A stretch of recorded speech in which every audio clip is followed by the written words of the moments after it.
Hey guys, did you know that I have a Patreon where you can support me and plus get awesome rewards? Or if you're thinking to yourself, but Julian, I want even more bang for my buck while still supporting you, you can pop over to my Redbubble and check out my awesome store with new designs appearing regularly. But for now, enjoy the video you're about to watch. Hello, and welcome back to more Sorting House, back by popular demand, and by popular demand I mean 2 people requested this, but on my channel that's a large amount of people. Do not diminish their request. That's 2 on my channel is a large amount of people requesting something. So Adam is here.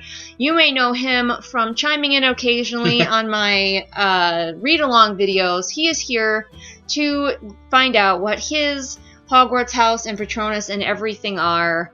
According to the latest and greatest definitive J.K. Rowling thing. Yes.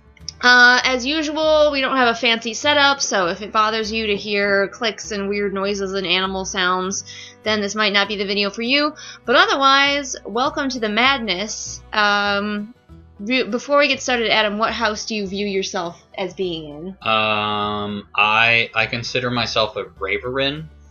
More predominantly Ravenclaw, but also full of ambitions and drives, so also Slytherin, but a little bit less grounded in reality in those ambitions and drives than the average Slytherin would be.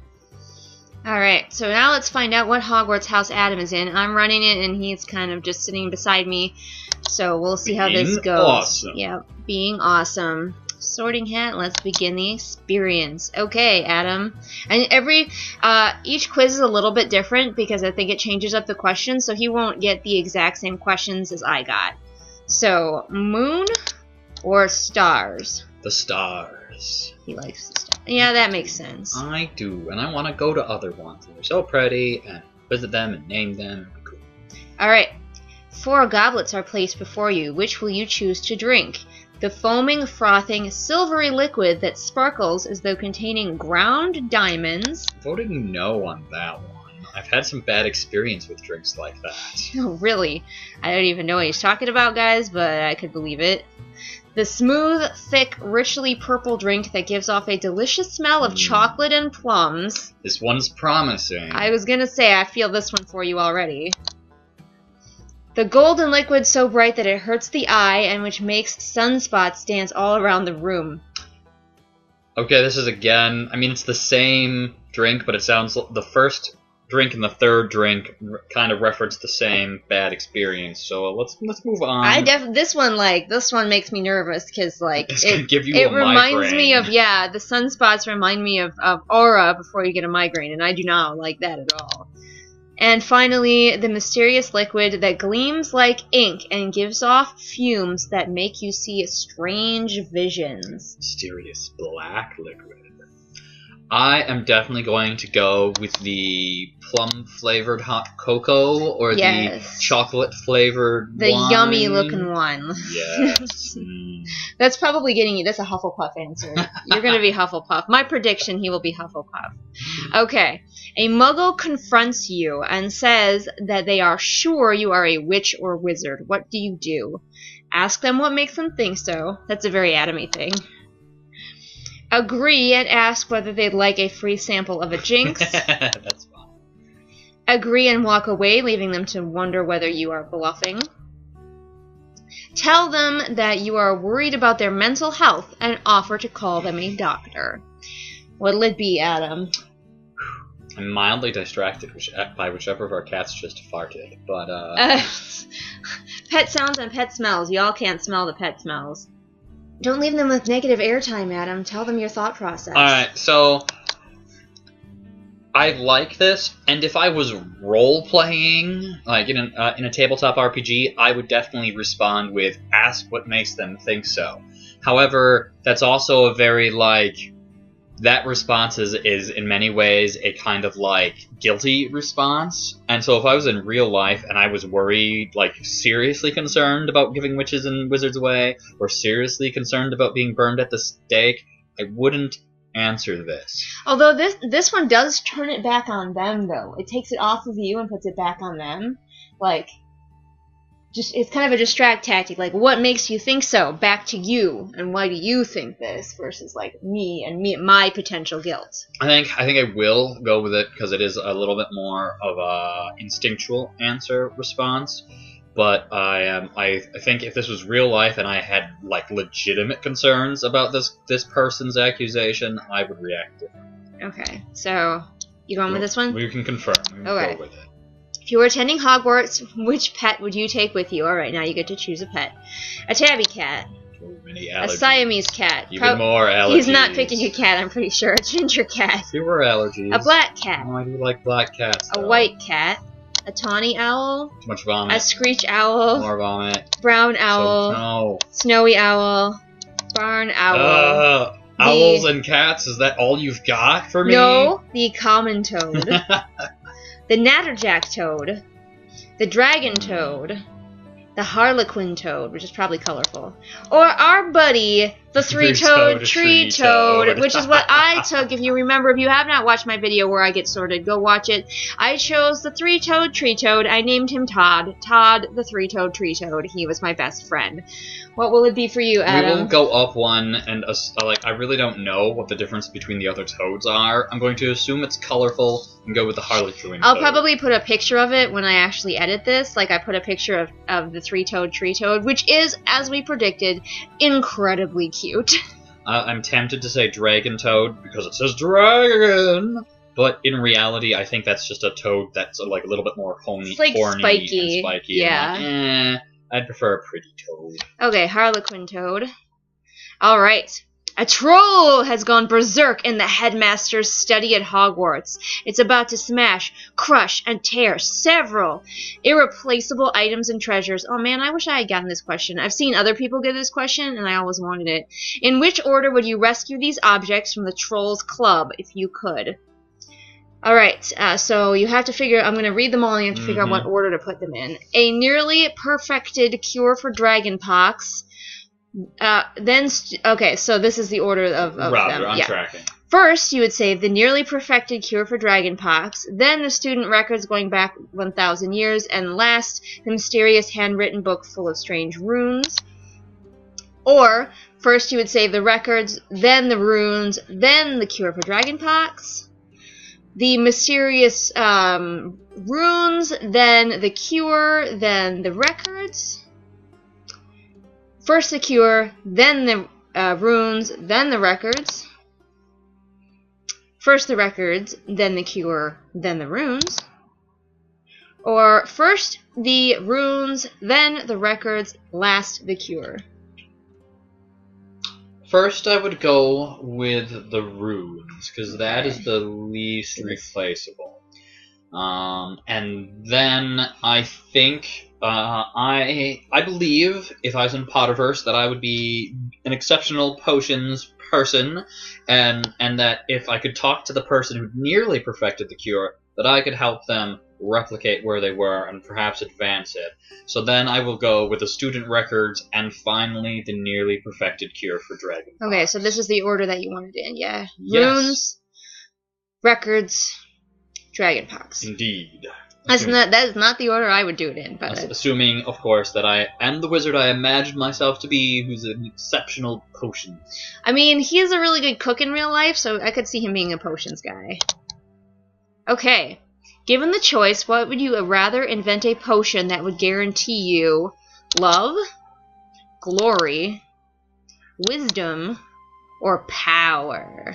So, like, guaranteeing... This is the Slytherin answer.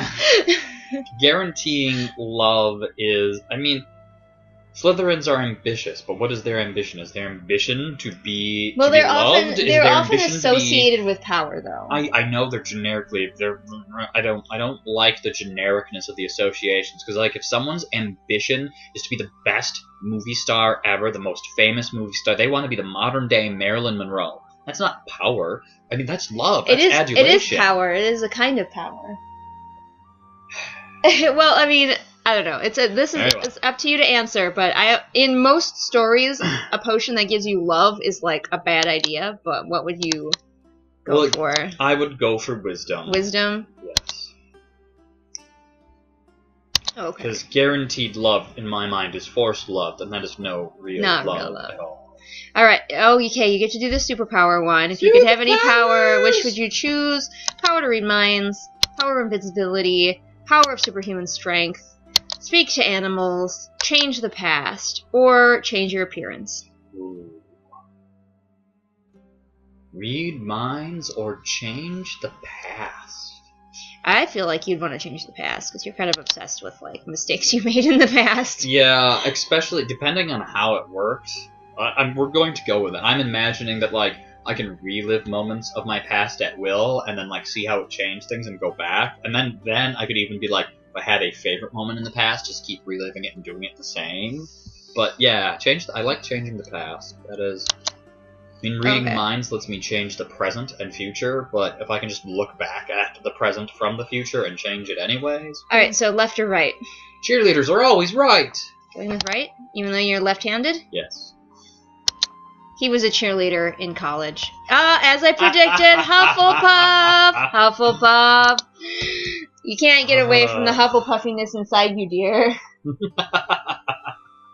You are such a Hufflepuff with your love of cookies and, you know, just like being warm and snuggly. Okay, I would like to postulate that other houses like food too. I think he's a Ravenpuff, and he can fight me on this, but he is so a Ravenpuff that it's not even... Okay, so I believe I started my life as a Raverin, and I have succeeded in finding wisdom with that wisdom potion, and that wisdom has mellowed me from some of my more aggressive ambitions that would come at the cost of others, mellowing me into a Hufflepuff thing. A Ravenpuff.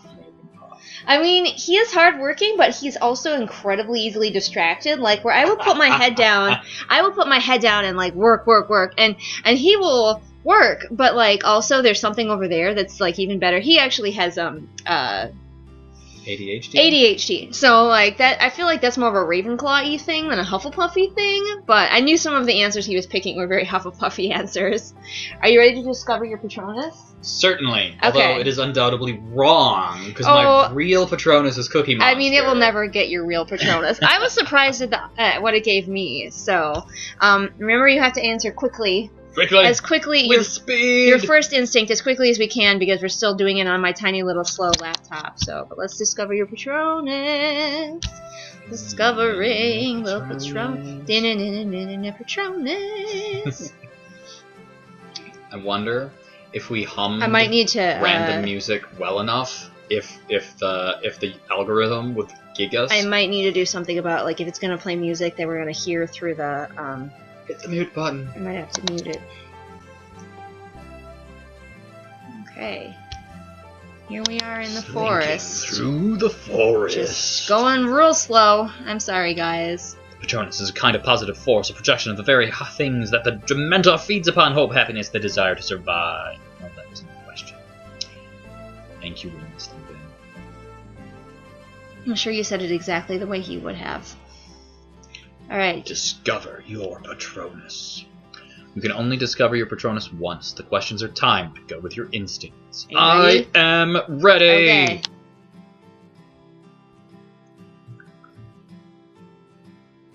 Relax. Think of your happiest memory. There, the dog's up. I apologize for the dog noises. She was sleeping when we started. Glow. Glow.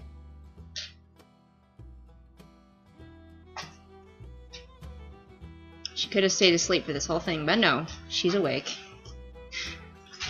I wanted to be in your video making dog too. noises. Hurry, hurry, hurry! Cold.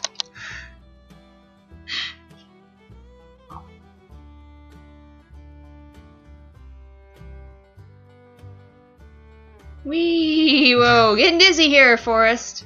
Prowl, preen, play, prowl. Prowl? Really? Not play? Yes. You seem more of a play guy. I prowl as I play as I prowl. Oh, a Dementor could have got you while you hesitated. Oh, you took too long because we were waiting for play to come out from behind the fucking tree. Is it lay? Think, feel, sense. Feel. Feel, not think. I want think now, but feel came first. Okay.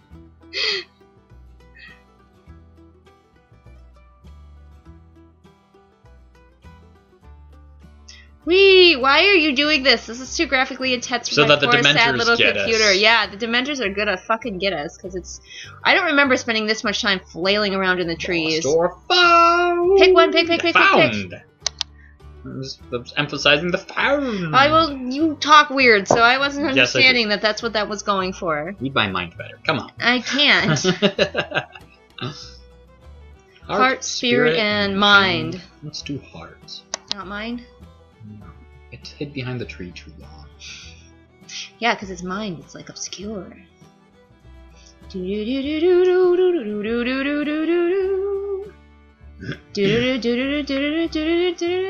I'm a tree branch! Alright, Yay! now I have to click and drag and release your Patronus. So let's see what you got. No, I already did it. I already did it. Alright. It just takes a fucking... At least I think I did it. Okay. I think it's forming. Yes. What is it? Is it a fish? Hand? No, it's a terrier. Yours is a doggo. Fox terrier. Yep. A small Oh animal my. that catches rodents. I mean, catching rodents is good. It's a very determined and tenacious little dog. That it is. That it is. It won't, you don't want to fuck with a fox terrier. It'll mess you up. Alright. Look at its little blocky head. Who did this fox terrier? They don't have heads like that. Alright. So now we have his house, and we have his Patronus. Let's do his wand. Discover your wand. Alright. What is your height? Average? It depends on your perspective. Tall or short? In the scheme of history as a whole, I'm above average. I'm tall. What are you for people in right fact, now? For my family line, I'm the tallest male in my family in our recorded history. But right now, I think you're pretty average for a guy. for all of American society, I am average for a guy. Yes. I'm going with it. And Cassidy's tall. What color are your eyes? Now, I will say his eyes are light brown bordering on hazel, but we'll see what he thinks his eyes are. I would say mine are dark brown. But They are let not us dark continue. Oh, they are so dark. They're not. They They are have dark brown there is- eyes that you there could is lose your soul decided into. green in them. They are not dark brown. Alright, so dark brown / black, brown, hazel, blue, blue-gray, blue-green, regular green, gray, other. Other. We can split the difference and do normal brown. Just brown. So you don't really have like a light brown. They do. That's the next one, but I think they're dark brown. On which day was the day on which you were born an even or odd number? Odd. It was odd. We're both born on odd number days. Indeed. Pride yourself most in kindness, optimism, Mhm. determination, Mm. resilience, imagination, intelligence, or originality. So many tough choices.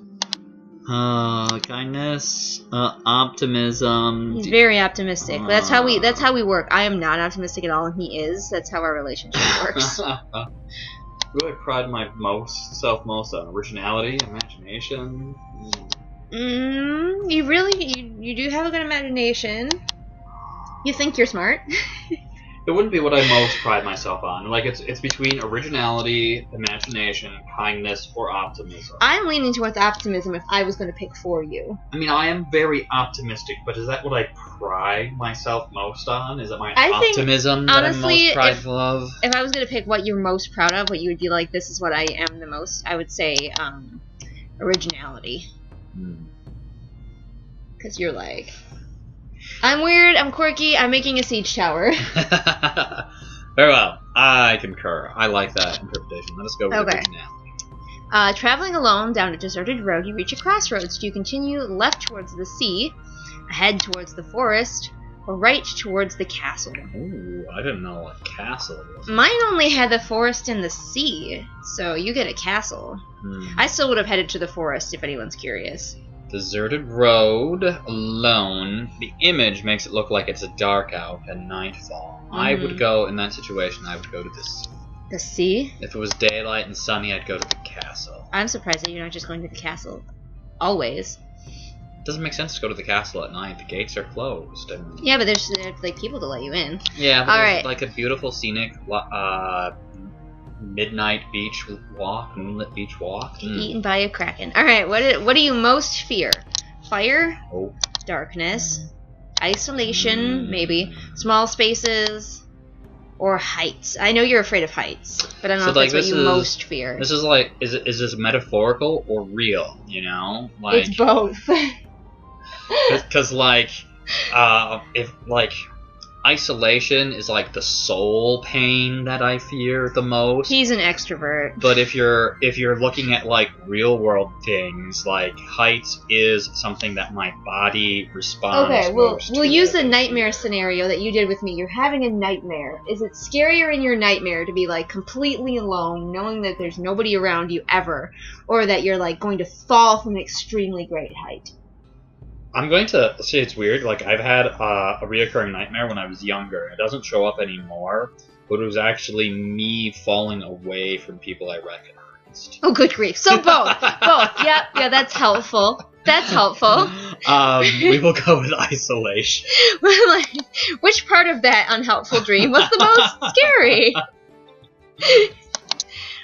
All right. Ooh, the chest of magical artifacts. You get to choose this time. Chest of magical artifacts. Which would you choose? The ornate mirror, the dusty bottle, the golden key, the silver dagger, the bound scroll, the glittering jewel, or the black glove? Bound scroll. Yeah. Going for that scroll, baby. All right, let's find out what you want. Pine wood with unicorn core. 10 3/4 inches, and brittle flexibility. That is weird. Brittle flexibility? What the? Those are? It means you're like sensitive if you're brittle. But flexible. Like brittle means you No, bend it just so much you snap. brittle flexibility just means like how flexible it is, and it's brittle. Oh, so I'm not flexible. No, you're not. You're brittle, Okay. which means that you're sensitive. All right, that makes sense and makes me sad, but I am I'm sorry. sensitive. You are sensitive. More Do you want to learn about about my it? It's just wand. mostly like J.K. Rowling's like excerpts from the books talking about it. Your wand is, I think, average length. Yes. All right, let's learn about pine. Do you want me to read it, or do you want to can read read it? Okay. A straight-grained pine wand is always I shouldn't read it. Always chooses an independent individual master who may be perceived as a loner. Well, you had me until loner. Intriguing and perhaps mysterious. Pine wands enjoy being used creatively. Okay, I can definitely see that. Unlike some others, will adapt unprotestingly to new methods and spells. Yeah, that's Adam's wand. That's 1,000% Adam's wand, because he would be always trying to do new things that weren't in the books. Many wand makers insist pine wands are able to detect and perform best for owners who are destined for long lives. Yeah. And can confirm this inasmuch as I have never personally known the master of a pine wand to die young. Oh, so anecdotally. The pine wand is one of those that is most sensitive to non-verbal magic. Yeah. So I think the pine is pretty much your perfect, except for the whole loner thing. It's pretty much Well, perfect. it's perceived as a loner, and like Okay. I can see that because like in the Amtgard example, Amtgard is the LARP that we do. I spend most of my time with ACW or off running things, so I'm rarely hanging out and socializing. Really. ACW is our fighting company. We have to inform these people they don't know these things. Yes, but we could maintain our air of mystery by not telling them about this stuff. If we maintain too much of an air of mystery, the viewers will be like, I don't understand these people, I'll go watch something else. Alright, let's learn about unicorn hair. Unicorn hair generally produces, oh my gosh, the most consistent magic, unlike me trying to read this, and is least subject to fluctuations and blockages. Wands with unicorn core are generally most difficult to turn to the dark arts. They are the most faithful of all wands and usually remain strongly attached to their first owner, irrespective of whether or not he or she is an accomplished witch or wizard. Minor disadvantages of unicorn hair are they do not make the most powerful wands, although the wand wood may compensate, and they are prone to melancholy if seriously mishandled, meaning the hair may die and need replacing. I don't know, like, so far this wand is the most accurate thing, like, from your from all of our tests today, I feel like. Yeah. So yeah, 10 and 3/4 inches. Most wands are between 9 and 14, so it's a little on the short side, but still average length. Yeah. Mine was longer. Brittle flexibility, adaptability or willingness to change. I don't know. I think brittle just kind of means that you're sensitive, and like change will break you more, which isn't terribly accurate. Like, I'm the one who's very sensitive to change. I mean, you are overly sensitive to change. I still am stubborn. I will change, but it requires an amount of effort on the forces trying to change. Okay, like how now I always have to figure out how to go back to our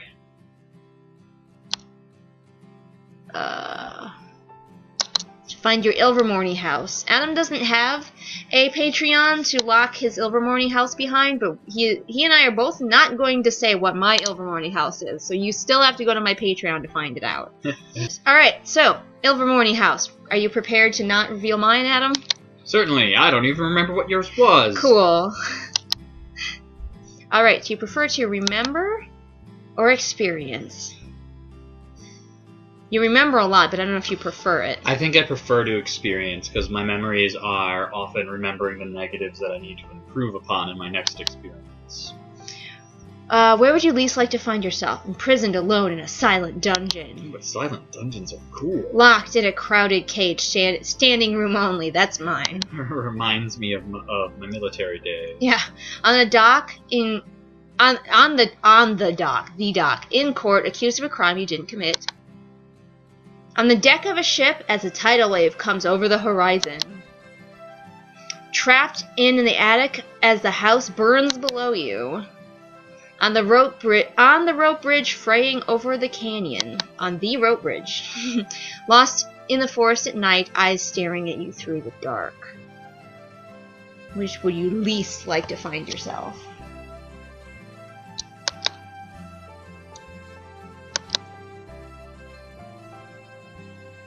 Sorry about the dead air time, guys. He's just choosing. He's thinking. Crime? Yes. Okay. Accused of a crime he did not commit. A soulmate is out there somewhere. An illusion. A psychic twin. Strong where I am weak and weak where I am strong.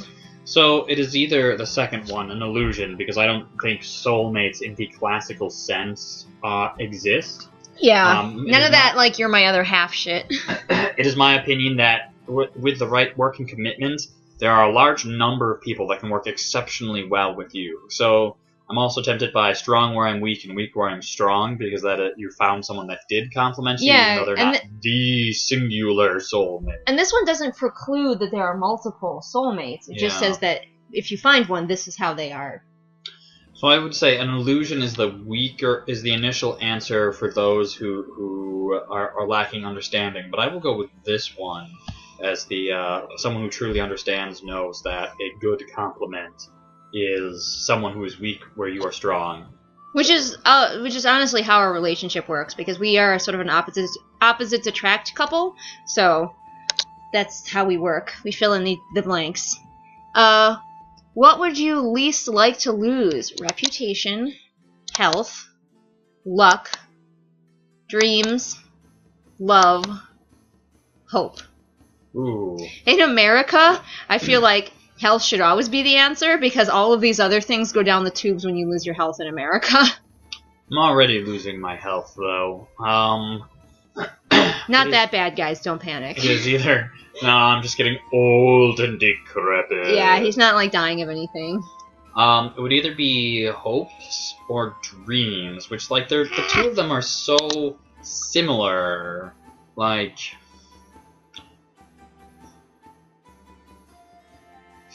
Well, hope is different than dreams, because like hope is the thing with feathers that lights in the soul or whatever that quote is. But like hope as an amorphous thing is just like the thing that gives you the power to like not give up because you hope that things will get better. Versus dreams, I think, are more targeted. Like these are my dreams specifically. Yeah, but the thing is, if you don't have hope, what does your dreams matter? It's like, oh, I have this dream, but I have no hope of ever getting it. But if you're like hopeful, but if you have no dreams, I'm just like, yeah, I hope it'll be amorphously better. I don't know. I think you're overthinking it. Go with your gut instinct. Let us go with hope. Okay. I do not wish to lose it. Cool. Your magic is inborn, in need of work, unique, powerful. Unique. That is pretty accurate. Think of a question that you would most like answered. Excuse me, I'm burping. By the person or all-knowing being or device, which of the following most closely resembles the answer you would like? So think of your question. Do you have your question? Sure. Alright, you have your question? Yes. Alright, so would you like to hear without a shadow of a doubt? Never. Very soon. It's impossible. Yes. I will show you everything. Only if you agree. If you come with me. No, I didn't. You are. Yes, you may.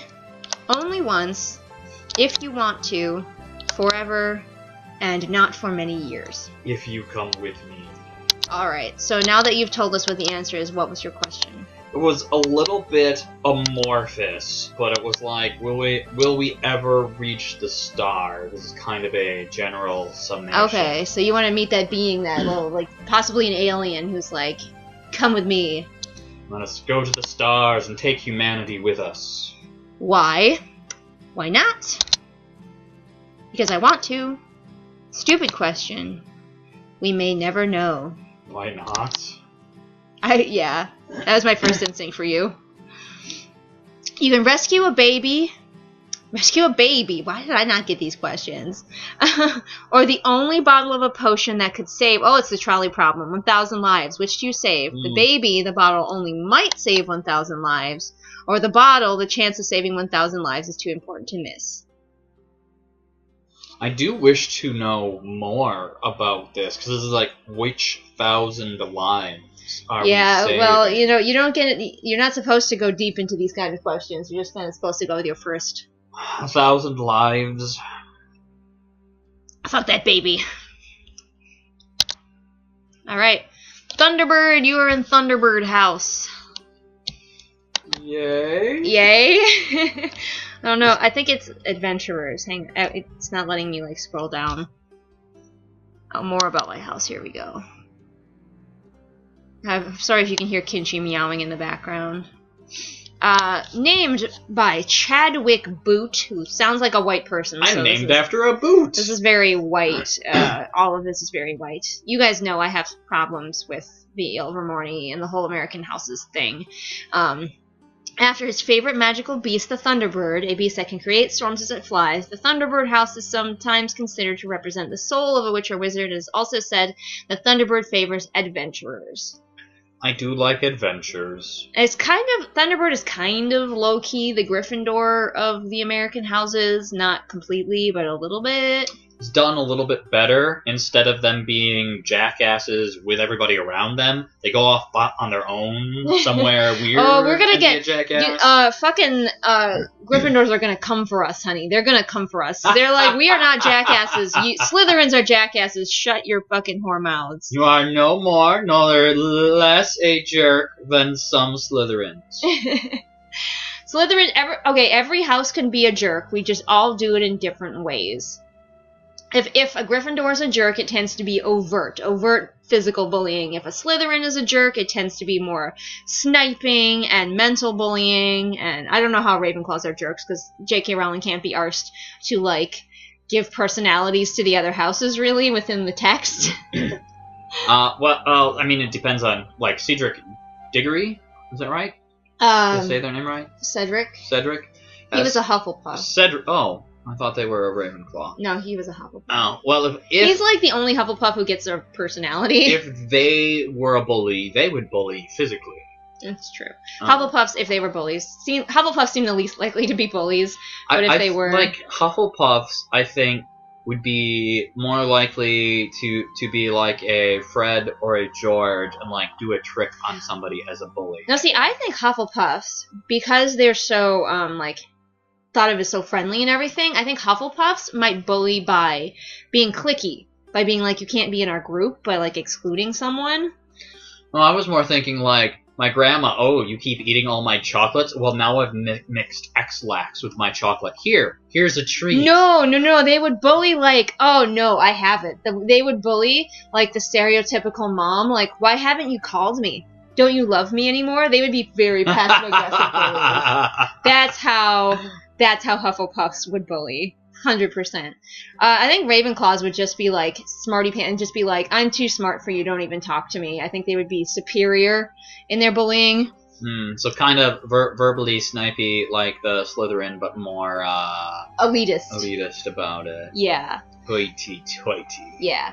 Comment below and let me know how you guys think that your house would bully. Like, we're having fun with this. So whatever house you're in, comment below and let us know how you think that house would bully other students, because I think every house has the possibility of being good and has the possibility of being bad. And I don't want to hear you coming at me with like, well, my house would never ever do that.